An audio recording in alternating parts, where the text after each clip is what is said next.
Welcome to the Business Family Marriage Podcast with Tim Schmoyer.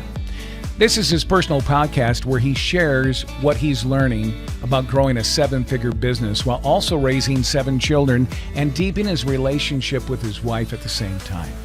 He shares what he's learning, what's worked, what hasn't, what he's trying next to grow a fruitful business, family, and marriage. For more on that today, here's Tim. Well, welcome back to another episode of the Business Family Marriage Podcast. I've been thinking about this topic for a while that I want to discuss with you today about the difference between businesses and families that seem to achieve a lot, that seem to have a lot of success, that seem to have a lot of fruitfulness they're experiencing, and the ones that are just kind of normal, right? I don't claim to necessarily have the ones that have achieved a lot, but I will tell you we've got a lot going on. If you're newer to my story, my wife and I somehow managed to have 7 kids in 8 years, homeschooling them and raising them here outside of Cincinnati, Ohio, while also growing a business that I started about 10 years ago and then sold last September to another company, vidIQ, and just seeing not only the fruitfulness of that company continue to grow now and start and making a whole nother company even more fruitful, but also like seeing the effects of that in our family of like, here's a family, like 7 kids. Most people, when you say 7 kids, most people will be like, oh my gosh, like I'm so sorry for you. Like that's what it comes to. They don't mean it that way, but it's like, how could you? I could never, that type of things. And like, I only have 2 and I can't do that. I can't imagine what you do with 7. And my response is, probably more serious than they actually cared to get, but my response is like, no, if you had 7, you would figure it out. Like you'd do it.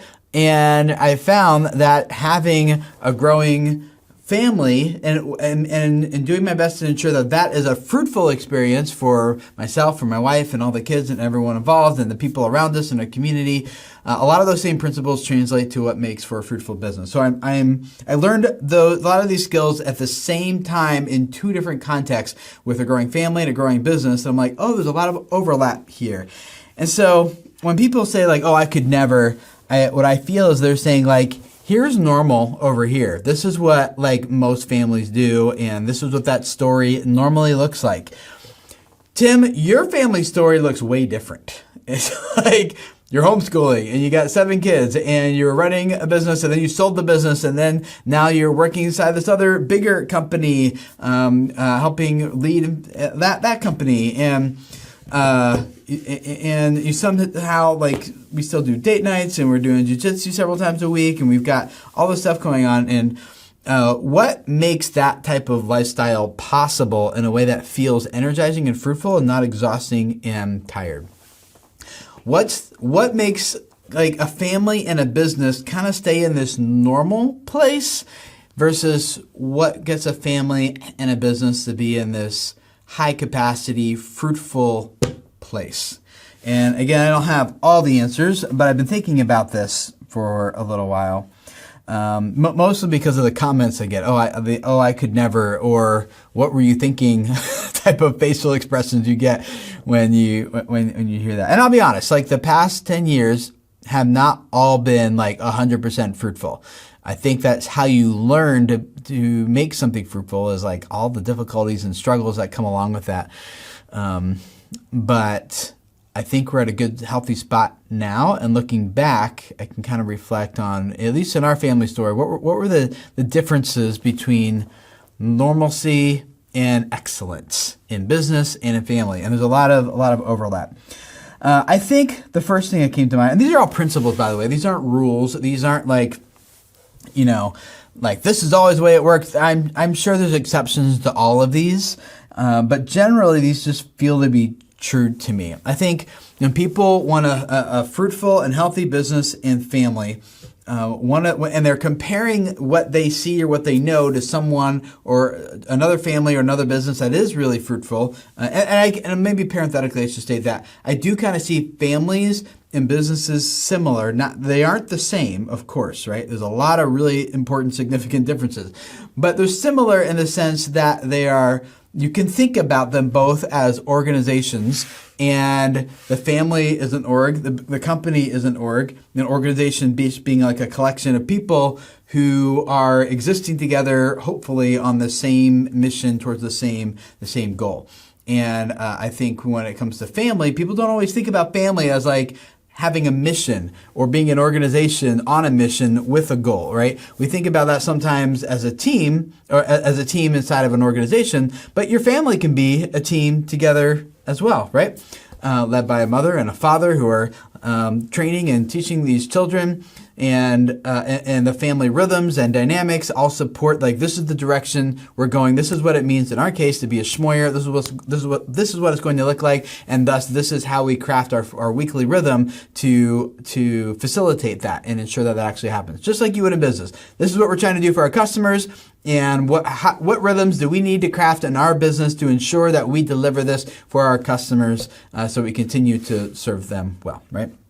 So, when it comes to these like family and business as like these these organizations, I do think that some of these principles apply, but they are principles; they're not rules. So, number one, when someone looks at a family or their business and they're like, this just doesn't feel as fruitful. Why is theirs more fruitful than mine? Why is theirs like different than mine? Why are they doing better? I think there are some common excuses we quickly come up with, and one of them is that I think people who are in that spot, they think that their problem in their business and their family is momentum. Like, we're just not getting the things going in the right direction to actually achieve what we want. But the problem is actually vision. Like, you need to have vision along with a framework for measuring that progress and making decisions along the way to get there. A lot of organizations, businesses and families, they don't really have a strong vision. A vision being like, what do we want this place to look like this time next year, this time in 3 years, 5 years, 10 years, 20 years? If you're getting to 20 years, you're probably looking at something that's more like a BHAG, a big, hairy, audacious goal, which in the book Good to Great, Jim Collins, he looks at all the companies that were like, what's the difference between a good company and a great company? And he looks at all these companies putting metrics to good and great, and what are the commonalities between companies that are great? And one of them, he found that the companies that are great, and by definition, I think they like 2 or 5x their market, and they have exponential growth and all this, those companies have a BHAG. A big, hairy, audacious goal. This is like the 20-year idea of what this is going to look like. And so for an organization, if you have that, and that's a compelling vision of what you want to do, and where you want to be, and what you want it to look like, then everything you do it brings alignment to that. It says, like, this is the direction we're going, and these are the filters through which we're making our choices, our decisions. We're saying yes to this opportunity, and this looks like an opportunity, but it's actually a distraction because this is where we're going and not over there. And it ensures, or helps ensure, one of the things that ensures that the company starts going the right direction. And I think that same principle is true for families, where we think that it's just like, oh, some people just have momentum and others don't. I think it's like you create momentum by having a vision and then doing the hard work to create momentum to get there. Right? So I think like momentum is actually a result of having really good, solid vision for the company and for the family. On the family side, this is not maybe quite as clear. What does it look like for a family to have a really good vision, a compelling vision? And what does that look like, and how does that work?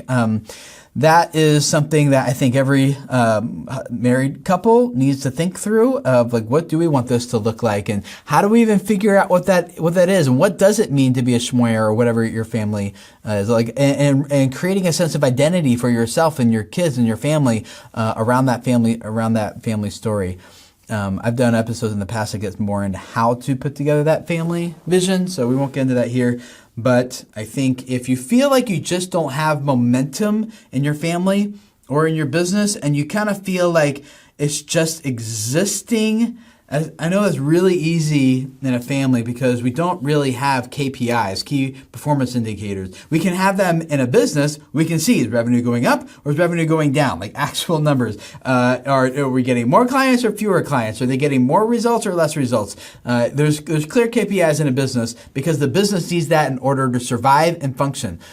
The family also does, in my opinion. Like the family can exist, but it's harder to put KPIs, key performance indicator or key results or whatever, to a family. I think we often know when our family is doing poorly, but we can't often pinpoint where or why the way we can in a business. Because in a business we've got all of these P&Ls, profit and loss statements. We've got numbers and metrics. Hopefully a good business has, so you can spot what's going on. Like, oh, here's what's happening. Oh, this number is going down. We need to fix this area of the business or whatever. Like, you got to put numbers to it so you can see exactly what's happening. But we don't do that on a family. And I do think that there's a level where this is not appropriate on a family. These are more dynamic relationships, and the goal in the family is different than the goal in the business. But I do think that we should identify, how do we know if our family's on track anyway?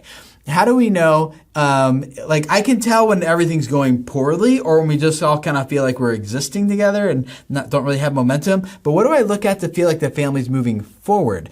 And what should some of those metrics be, right? So I'll throw out an example maybe. I'm not saying it's a good one, nor that applies to every family, but let's say you and your spouse are going out on one date night every single week to just reconnect. And at the end of your date night, what if you both gave it some sort of rating system of how refreshing was it for us to reconnect together on this date night experience? Okay. And if you both keep giving it ones for a few weeks, you gotta do something about that date night. You gotta fix it, right? It could be as subjective as that. You have a family business meeting, which, in business, that makes sense. I do think it also makes just as much sense in a family. In fact, Jordan Peterson, if you're familiar with his content online, according to his professional experience as a clinician, as a therapist, and psychologist, according to his experience, he's like, a married couple needs to have at least an hour and a half every week to connect and just talk about the state of affairs in the family in order to continue to have a good, healthy relationship and family. And that's just like a business meeting. That's finances. That's money. That's spending. That's schedules. That's what are we saying yes to? What are we saying no to? It's how are we spending our time and energy? That's a conversation that needs to be had. So you can start to measure some, even if subjectively, at least now you're thinking about it, which is probably where it should all start, of how do we create some momentum in our family. And like I said, I think the problem isn't momentum. I think the problem is actually vision. Number two, we think that our problem is luck. We think some people are just lucky and some aren't, but the problem is actually strategy. It's a lack of strategy. It's that there are some people who might just get lucky, but more consistently, it's some people have a plan for how they're actually going to get to where they want to be in their business and in their family, and other people just kind of just go day to day and don't think too much about what's the next step or where is this going or how do we get to where we want to be. We need to have a plan for how we want to accomplish the things that we want to be true about our business and in our family. I think that makes sense in a business context. We see that, we know that. And, money's just not going to auto-magically pop up in your bank account just because you wish it upon the universe, right? You've got to have a plan. Step 1, step 2, step 3. This is what I'm going to do to create some value that someone else is willing to pay for. And the same is true for our family. If we want a fruitful family, what's that strategy going to look like? Neither fruitful family nor fruitful business come as a result of just being passive and just waiting for something to happen. You have a business strategy to help it grow, but you also need a family strategy to help it grow. And if you want it to grow and become more healthy, it takes intentionality. So what does that look like? In our family, we are constantly, and we're teaching this to our kids right now too, which is whenever you say yes to something, you're saying no to something else. Or whenever you say no to something, it allows you to say yes to something else. And so there's a few weeks here where we've had, unfortunately, some good opportunities to teach that to our kids because with all good intentions, we have been saying yes to a lot of things in our family dynamic, our family culture, our energy level. Everything's just kind of feeling it because we've been turning over a lot of our time and capacity to these other things. All good things, like for example, one of my sons had an opportunity to go spend some time with another friend for the day and their family. Their family is going to do something cool. And we that would be great. So, but just the drive time to and from that other family throw off the rhythm enough that by the end of the day, we were like, oh, that was great for that kid. But the rest of the family felt that, here in Cincinnati, the Bengals are, in the playoffs. And so when they're winning, a local museum had hey, free admission because the Bengals won. And so that's just kind of popped up. And so the next day they're like, okay, we're going to put our homeschool on pause and we're all going to go. We're going to spend the whole day at this museum that we don't normally go to as an extra treat. It was a good thing to do. They went with another family, so I had meetings, so I didn't go, but they were able to connect and have fun and have a really good time. So that feels like a good thing. But again, by the end of the week, we're like, wow, cutting out Monday from our week pushed everything back, and the rest of the week felt like it was too much for us. And that too much turns into attitudes and behavior issues and things like that too, and even just ability to sleep and rest. So just saying yes to good things is something that we have to be really, really careful about. So that the thing we say we want to be true about our family and business actually has the capacity to become true because we're keeping our focus on that. Number 3, we often think our problem is time management, which is like work-life balance. We think that this is like trying to keep this work and life thing going on equally so that they're both in balance. But I feel like balance is the wrong word. Balance is in order for one thing to win, another thing has to lose. And then you try to bring it back equal again, but that means one thing's going down, and if you go past it, now you've gone too far, right? And that's why I guess we call it balance, because we're trying to keep them both at a mediocre level. I want to how do we raise both of them at the same time so that work and life both feel like they're excelling and not just always in competition with each other? And so instead of thinking in terms of time management and work-life balance, I think the thing we should actually be thinking about is priorities, or another way of putting that would be boundaries. What boundaries do we need to have that will allow us to continue to focus on the one thing? There's a really good book. It's called The One Thing, I think, by Gary Keller, if I'm not mistaken, is his name. He says that he asks this question that we should wrestle with. What is the one thing such by doing it, everything else becomes easier or unnecessary? What is the one thing such by doing it, everything else becomes easier or necessary? In other words, you've got all these levers, you got all these pulleys, you've got all these knobs and dials you can turn in your business and in your family and in your personal life, and not all of them are equal. Some of them feel very urgent, and some of them feel like I really need to pull this lever, but that doesn't mean it is the most important. So when you look at all the options that you have in front of you, instead, ask okay, I've got all these options in front of me. If I do one thing, and what kind of ripple effect would this one thing have versus that one thing?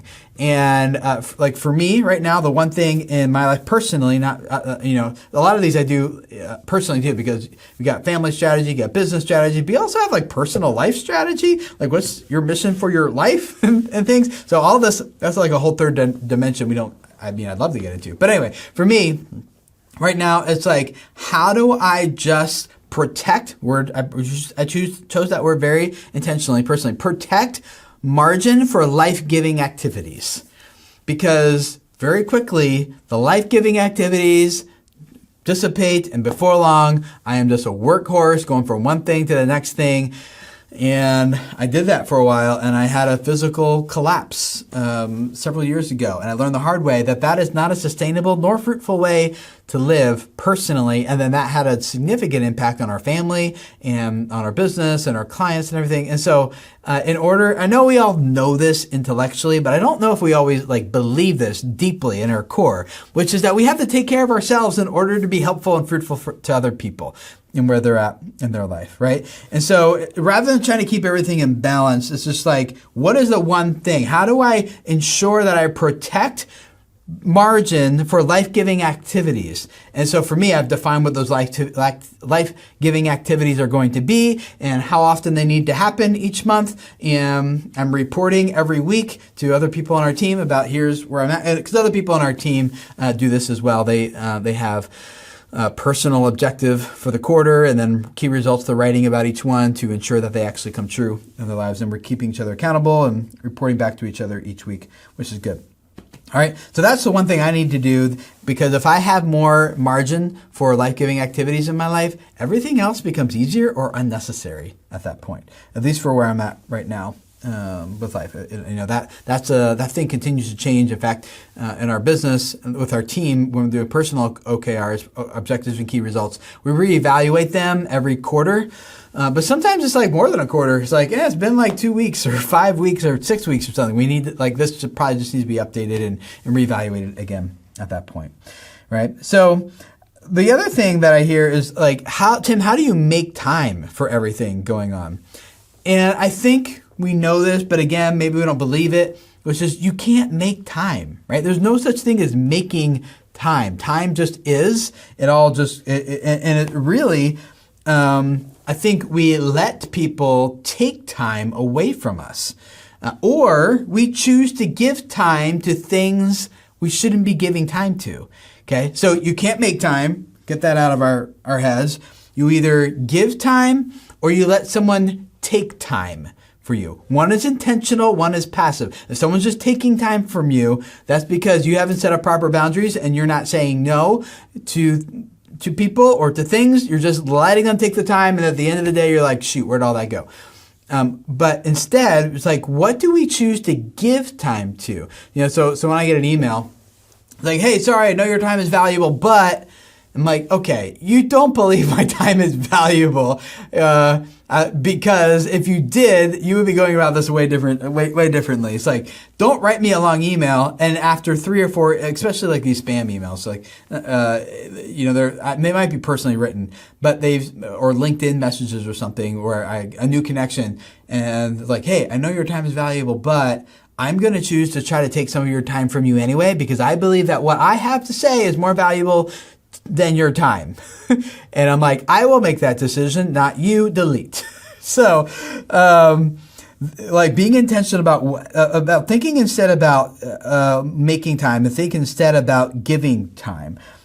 Just because, like I said, there's no such thing as balance. It just means that you're averaging both, and one has to go down for the other to fall. So instead, we choose both of these things are going to go up, because I'm going to give my time to this and my time to that, and no one else is going to take it from me. That does mean we say no to a lot of things. It means it requires that we say no to a lot of things, actually.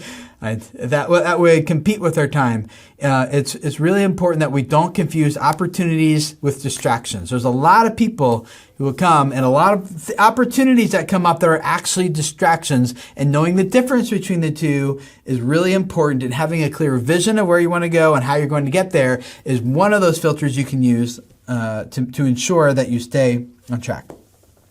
Number 4, we think our problem is delegating. We think we have too much to do, and if we just had more people, we could delegate, and that would solve a lot of the problems. And then we do that, and then we find out that like, oh, now I'm just working more than I ever worked before. What happened? Like, I delegated this. Because the problem isn't delegation. The problem is not having good systems in place that reproduce consistently the results that you're trying to generate. If you don't have good systems in place, you end up just giving people a lot of work, and then they're not doing the work to the quality that you want to do. This is for business and family, right? Like, and even for yourself personally. Let's talk about the work environment, because that's probably the easiest environment to think about it. First of all, in the work environment, I made this mistake. I hired someone.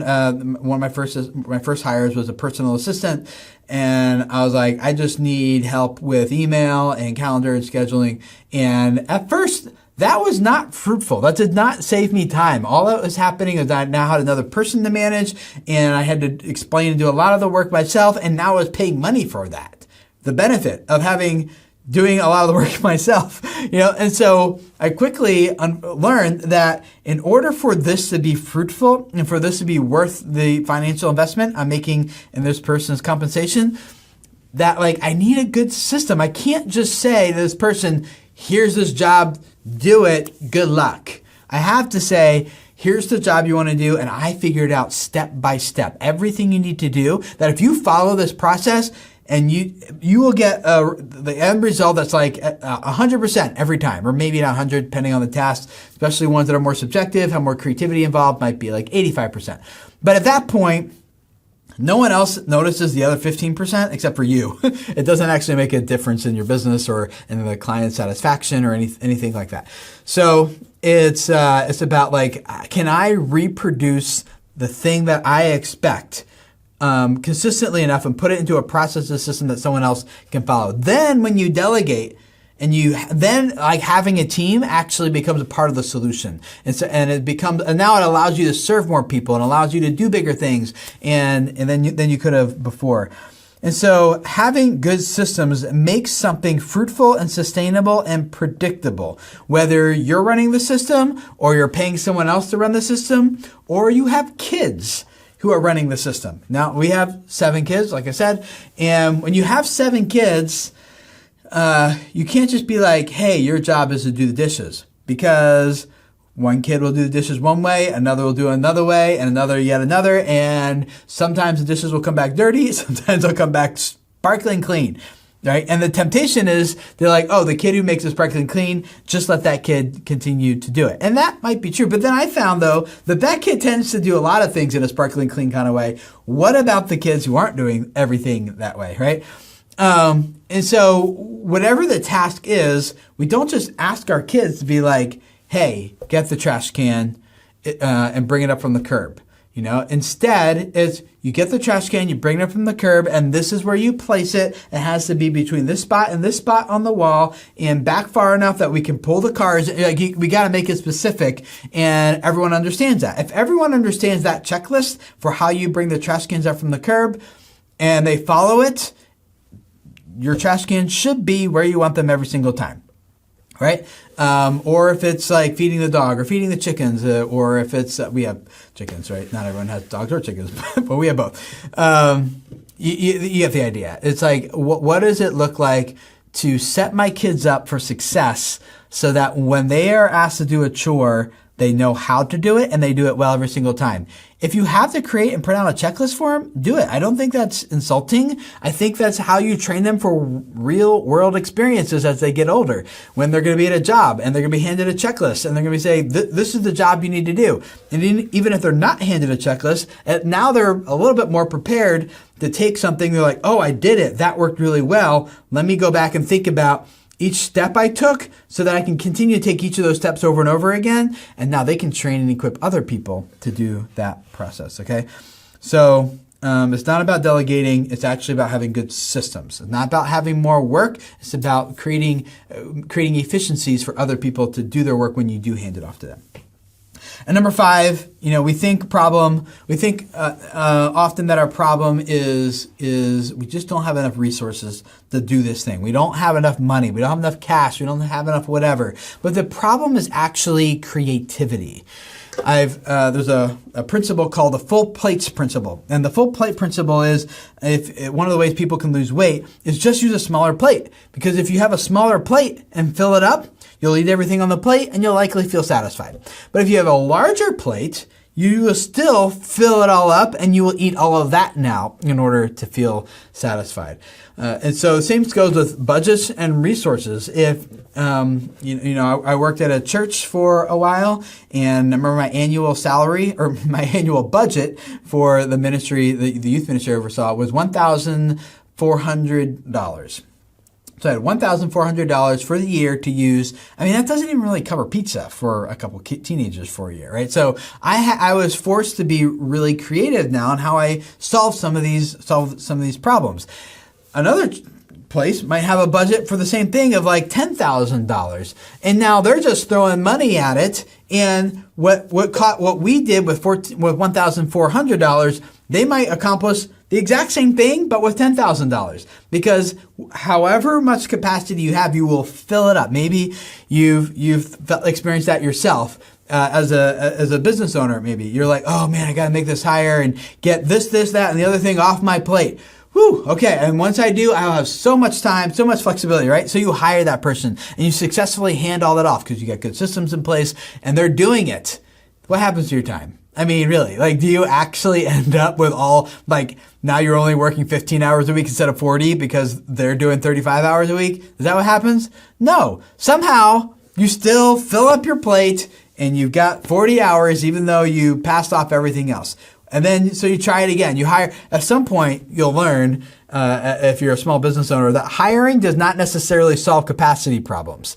You actually, more efficient systems and better boundaries and saying no and a clearer vision, a lot of those solve capacity problems better than just hiring and hiring and hiring, because the principle of full plates. To whatever capacity you have to give to something, that full capacity will be taken up.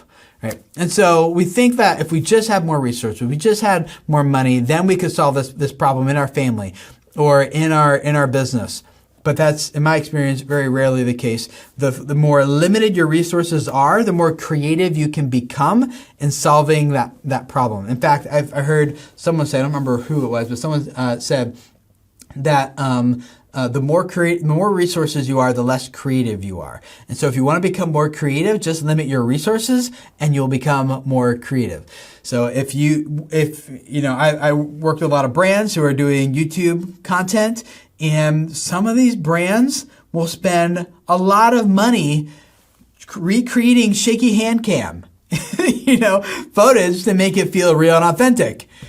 You could just hold the camera with your hand, right? Like that could work too.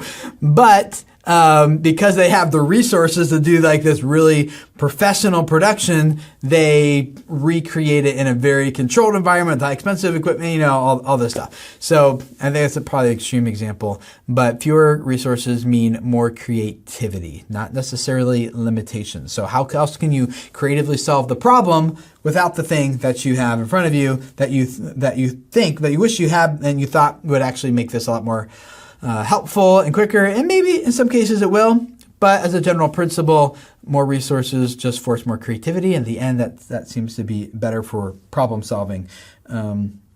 Those limitations foster a lot of creativity, which is dropped my phone, dropped my notes. So I'd love to hear your thoughts and reactions to all this. I think I asked it each time, but I want to feature some of your voicemail messages. You go to businessfamilymarriage.com/voicemail or a link in the show notes here. I'd love to just hear your reaction, your thoughts. And if you have stories to add to this, I want to hear those. If you have examples to share, if you've got yes buts, I want to hear those. If you've got other perspectives, like all that's helpful. I want to take all those and make a future episode here where we just kind of talk about this, turn this into a dialogue as much as possible. Podcasting is not a very good two-way communication tool. So we're trying our best here. But thank you for being a part of the community we're developing. Any input, feedback, suggestions you have as I continue to serve you the best that I can would be awesome to hear. And that's just another way of saying I didn't really plan how I'm going to wrap this one up. So I won't ramble. I do want to hear from you. And one more thing. Yes, if you haven't left a review of the podcast especially on Apple Podcasts, that would be really helpful for us. You can go to just go to your podcasting app, go to reviews, and just give it a star rating and tap in a little review for us. That really helps us out here and gets the word out to more, from what I understand, algorithmically about how Apple Podcasts works. So anyway, thank you for doing that, and hopefully this has been a blessing to you and to your family and to your business. I hope some of these things will help your family and your business become more fruitful and multiply, and thank you for letting me be a small part of that. And I will see you again in our next episode, whenever that comes around.